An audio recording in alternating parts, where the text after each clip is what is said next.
Assalamualaikum warahmatullahi wabarakatuh. Kami dari kelompok 8 kelas Indralaya. Saya Istirama Azizah. Nama saya Sisi Bolon. Saya adalah Febrina. Kami dari Prodi Pendidikan Biologi tahun 2022.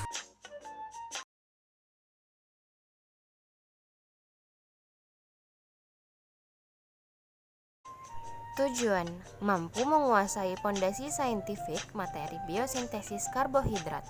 Alat dan bahan. Di bagian alat dan bahan ini, kita dapat melihat terdiri dari yang pertama ada smartphone, yang kedua Microsoft Word, yang ketiga Microsoft PowerPoint, yang keempat CapCut, yang kelima adalah tumbuhan. Prosedur. Yang pertama, memahami materi mengenai biosintesis karbohidrat. Yang kedua, membuat video pembelajaran dari materi yang sudah dipahami dengan semenarik mungkin. Bagaimana makhluk hidup dapat mensintesis karbohidrat? Makhluk hidup dapat mensintesis karbohidrat, yaitu dengan karbohidrat diserap dalam bentuk monosakarida. Proses penyerapan ini terjadi di usus halus, dinyumpainya maltosa, sukrosa, dan laktosa dalam urin apabila mengkonsumsi gula dalam jumlah yang banyak. Akhirnya berbagai jenis karbohidrat diubah menjadi glukosa sebelum diikut sertakan dalam proses metabolisme. Sedangkan pada tumbuhan, biosintesis ini terjadi saat fotosintesis. Bagaimana makhluk hidup tersebut dapat memperoleh energi? Makhluk hidup memperoleh energi dari makanan yang dikonsumsi dan dengan respirasi. Hal ini ada kaitannya dengan sintesis karbohidrat atau anabolisme pada makhluk hidup. Bagaimana tumbuhan dapat melangsungkan fotosintesis? Tumbuhan dapat melangsungkan fotosintesis dengan bantuan air, karbon dioksida, klorofil, dan cahaya matahari. Proses fotosintesis ini terbagi menjadi dua tahap, yaitu terdapat sebuah proses yaitu reaksi terang dan reaksi gelap atau disebut dengan siklus Kelvin. Pada reaksi terang ini terdapat pusat reaksi fotosintesis, di mana di dalamnya terdapat pigmen klorofil yang akan menangkap energi cahaya matahari. Nah, yang dimana hal ini itu disebut dengan fotosistem. Fotosistem ini dibagi menjadi dua, yaitu fotosistem 1 dan fotosistem 2.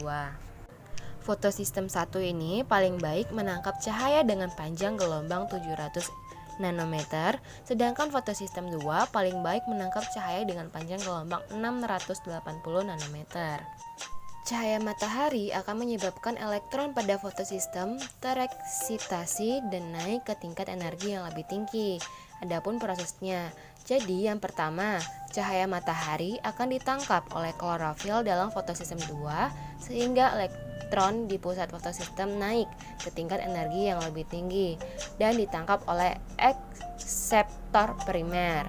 Lalu yang kedua, elektron yang telah naik menyebabkan pusat fotosistem kedua kekurangan elektron untuk mengisi kekosongan tersebut. Suatu enzim akan memecah H2O menjadi dua molekul, yaitu H+ dan satu molekul omin, dan mendonorkan elektronnya pada pusat fotosistem 2. Lalu pada tahap ketiga, elektron fotosistem kedua yang naik dan ditangkap akseptor primer tadi akan dialirkan menuju sederetan protein yang meliputi PQ atau plastoquinon, kompleks sitokrom, dan PC atau plastocyanin yang akan menghantarkan elektron tersebut kembali ke tingkat energi semula. Lalu tahap selanjutnya, di samping itu elektron pada fotosistem 1 juga telah tereksitasi ke tingkat energi yang lebih tinggi karena menangkap energi cahaya matahari. Dan yang terakhir, sedangkan elektron dari fotosistem 1 ini yang naik akan ditangkap oleh akseptor primer, kemudian diteruskan menuju FD atau peridoksin yang menjadi perantara sebelum elektron tersebut menuju enzim NADP+ reduktase. Enzim tersebut akan menggunakan elektron untuk reaksi reduksi membentuk NADPH. Dan juga pada proses reaksi terang ini terdapat sebuah proses fotolisis dan fosforilasi siklik dan non-siklik. Nah, dalam reaksi terang ini yang dimana hasil dari aliran elektron tersebut adalah molekul ATP dan NADPH yang akan digunakan dalam reaksi gelap atau siklus Kelvin. Nah, pada reaksi gelap atau siklus Kelvin ini tempatnya terdapat di stroma kloroplas. Lalu untuk cahaya, ia tidak memerlukan cahaya. Dan untuk prosesnya terbagi menjadi 3, yaitu fiksasi CO2, reduksi, dan regenerasi senyawa RUBP. Jadi tahapan tadi, tahapan pertama ini yaitu fiksasi karbon.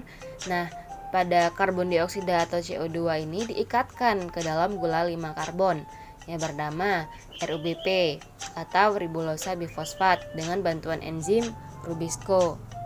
Lalu proses ini itu akan menghasilkan yang dimana yaitu 6 molekul karbon yang sifatnya tidak stabil sehingga akan pecah menjadi 6 molekul 3 fosfogliserat atau PGA yang memiliki 3 atom karbon. Nah, lalu pada tahap kedua yaitu reduksi. Pada reduksi ini untuk mengkonversi 3 fosfogliserat menjadi gliseraldehida 3 fosfat diperlukan NADPH2 dan ATP yang diperoleh dari reaksi cahaya atau reaksi terang. Nah, dari 6 molekul 3 fosfogliserat atau PGA yang memiliki 3 atom karbon yang telah terbentuk pada fase 1 masing-masing menerima fosfat dari ATP sejumlah 6 sehingga akan membentuk 1,3 difosfogliserat atau PGAP sebanyak 6 molekul. Nah, dari reaksi terang tadi itu kan terdapat sebuah NADPH, yang dimana NADPH ini berfungsi untuk mereduksi 6 molekul 1,3 difosfogliserat atau PGAP sehingga menyebabkan lepasnya satu fosfat dan menghasilkan PGAL yaitu gliseraldehida 3 fosfat yang berjumlah 6 molekul. Dan pada tahap ketiga, yaitu pada tahap terakhir, dari 6 molekul gliseraldehid 3 fosfat atau PGAL yang dihasilkan pada fase reduksi diambil 5 molekul untuk regenerasi rebulose 1,5 bifosfate atau RUBP. Lalu yang dapat membentuk 3 molekul RUBP dengan donor fosfat dari 3 ATP untuk fiksasi CO2 dan 1 molekul sebagai bahan baku pembuatan glukosa. Nah, melalui 3 molekul karbon dioksida yang masuk ke dalam siklus akan dihasilkan 1 molekul gliseraldehida 3 fosfat. Dalam melakukan sintesis gliseraldehida 3 fosfat, per molekulnya membutuhkan 9 molekul ATP dan 6 molekul NAPDH2. Siklus Kelvin ini didukung oleh reaksi terang dalam meregenerasi NADPH2 dan ATP. Dari reaksi gelap ini kan tadi sebuah bahan yang dibutuhkan dalam reaksi atau siklus Kelvin ini CO2, ATP, dan NADPH2. Nah, untuk dari produk yang dihasilkan ia menghasilkan glukosa atau C6H12O6. Proses fotosintesis pada setiap tumbuhan itu berbeda, yaitu terdapat tumbuhan dengan tipe C3, C4, dan CAM. Pada C3 ini adalah tanaman tingkat tinggi yang mendapatkan intensitas cahaya yang sedang. Contohnya seperti gandum, kentang, kedelai, kacang-kacangan, dan kapas merupakan tanaman dari kelompok C3. Sedangkan pada C4 ini merupakan tanaman yang beradaptasi dengan intensitas cahaya yang cukup panas. Contohnya seperti jagung, sorghum, dan tebu.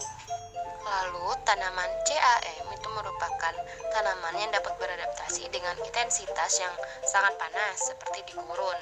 Contohnya yaitu seperti nanas, kaktus, dan bunga lili. Nah, untuk perbedaan fotosintesisnya pada tumbuhan C3, proses fotosintesisnya itu sama seperti pada umumnya, yang dimana siang hari akan menangkap CO2 dan malam hari akan membentuk glukosa.